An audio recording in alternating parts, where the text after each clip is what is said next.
বিআরটির যখন পরীক্ষা থাকে এইগুলা হচ্ছে আপনার শিবচর শরীয়তপুরের থানার যেগুলো আছে সবগুলো হচ্ছে আপনার এখানে পরীক্ষা দিতে আসে সবাই। এখন আছি বিআরটি অফিসের ভিতরেই।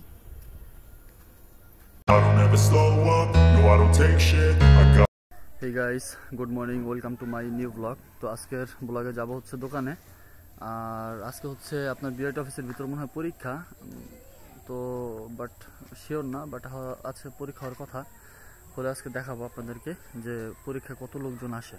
তো চলেন যাওয়া যাক। আমি এখন আছি আমার বাসার সামনেই। তো এখন হচ্ছে দাঁড়িয়ে আছি আমাদের বাসার সামনের মেইন রাস্তায়।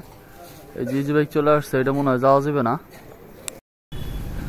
এই যে গাইজ দেখেন, এই চলে আসছি জেলা প্রশাসকের কার্যালয় মাদারীপুরে।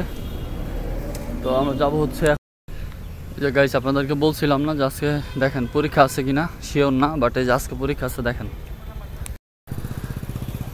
বিআরটির যখন পরীক্ষা থাকে এইগুলা হচ্ছে আপনার শিবচর শরীয়তপুরের থানার যেগুলো আছে সবগুলো হচ্ছে আপনার এখানে পরীক্ষা দিতে আসে সবাই।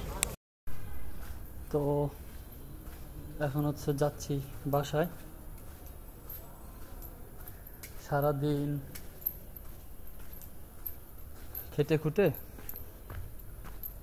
এমন অবস্থা হয়েছে যে খাওয়া দাওয়া করি নাই। এখন আছি বিআরটি অফিসের ভিতরেই।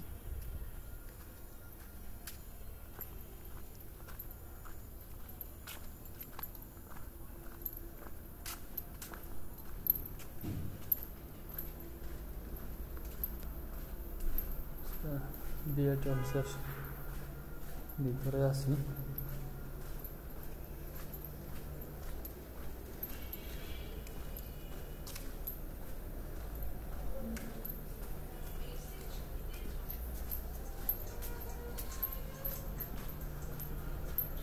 এই ছিল ডিসি অফিসের কার্যালয়।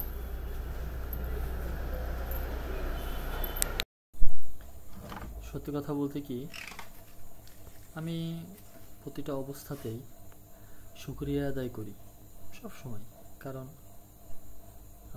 পরিস্থিতি আমার যেভাবেই কাটুক আর পরিবেশ আমার যেমনই থাকুক, আমি চাইলেও পরিবেশকে পরিবর্তন করতে পারবো না।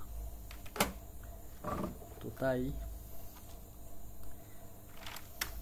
যেভাবে আছি এইভাবেই করেই মরতে পারলেই হইল।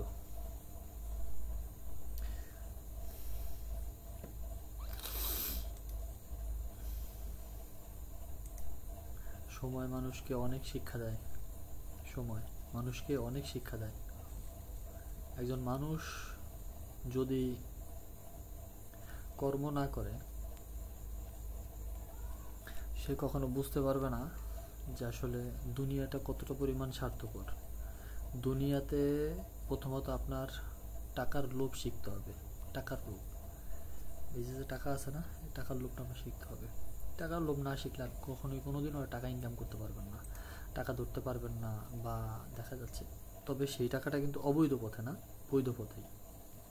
আপনার একটা জায়গায় আপনার 5 টাকা লাগবে, সেইখানে আপনার 5 টাকা কাজেই লাগবে, কিন্তু আপনি চাইতে হবে আপনার 60 টাকা 8 টাকা।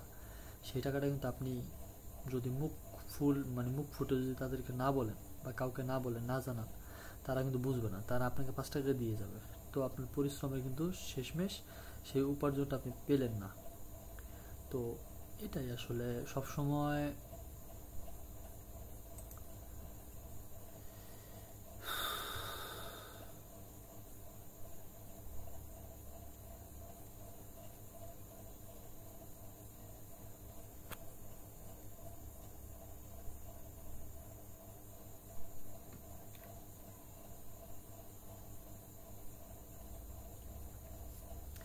জীবনে বাস্তব জীবনটা জানতে পারছি, শিখতে পারছি। এটা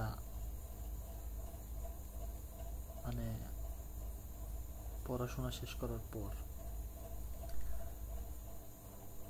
একটা কাজবাজ করছি, না ছিল শিক্ষাগত যোগ্যতা, না ছিল কোনো কিছু। একটা দোকান পরিবার থেকে দিয়ে দিছে, আলহামদুলিল্লাহ। সেটা নিয়ে এখন আছি, পড়ে আছি। ভবিষ্যতে কি হবে জানি না। প্রথমত বাবা অনেক বয়স্ক, বাবাকে বসাতে হবে। মা বয়স্ক, মার দেখাশোনা করতে হবে, বাবার দেখাশোনা করতে হবে, পরিবারের দায়িত্ব নিতে হবে, পরিবারের হাল ধরতে হবে। এটাই আসলে এখনকার সময় যে বাজার ঘাট, ওরে বাবা রে বাবা, প্রচণ্ড পরিমাণের আপনার টাফ। সো আপনারা যারা যারা আমাকে ভালো না বাসেন, আমার ভিডিও বা ব্লগ যারা যারা দেখেন, যারা যারা আমার চ্যানেলটা সাবস্ক্রাইব করেন নাই, প্রায় 98% মানুষ যারা যারা চ্যানেল আপনারা সাবস্ক্রাইব করেন নাই, মাত্র 1% মানে 1% মানুষ সাবস্ক্রাইব করছে। তাদেরকে বলবো যে 1% মানুষ যারা যারা চ্যানেলটা সাবস্ক্রাইব করছেন আপনারাও করেন না। আর একটা সাবস্ক্রাইব তো এখানে আপনার 1 লাখ টাকা খরচ হবে না, তো সাবস্ক্রাইব করার দরকার নাই। 100% হয়ে যান আপনারা সবাই যারা যারা আনসাবস্ক্রাইব, অথচ আমার ভিডিও আপনারা দেখেন 1-2 জন মানুষ। ইমপ্রেশন ডাউন হয়ে যাচ্ছে দিন দিন, ভিডিও দিন দিন লো হয়ে যাচ্ছে। তো যাই হোক, আশা করি আজকের ভিডিওটা আপনাদের ভালো লাগবে না, ব্লগটা ভালো লাগবে না। সবাই ভালো থাকবেন, সুস্থ থাকবেন। আসসালামু আলাইকুম। এই ছিল ডিসি অফিসের কার্যালয়।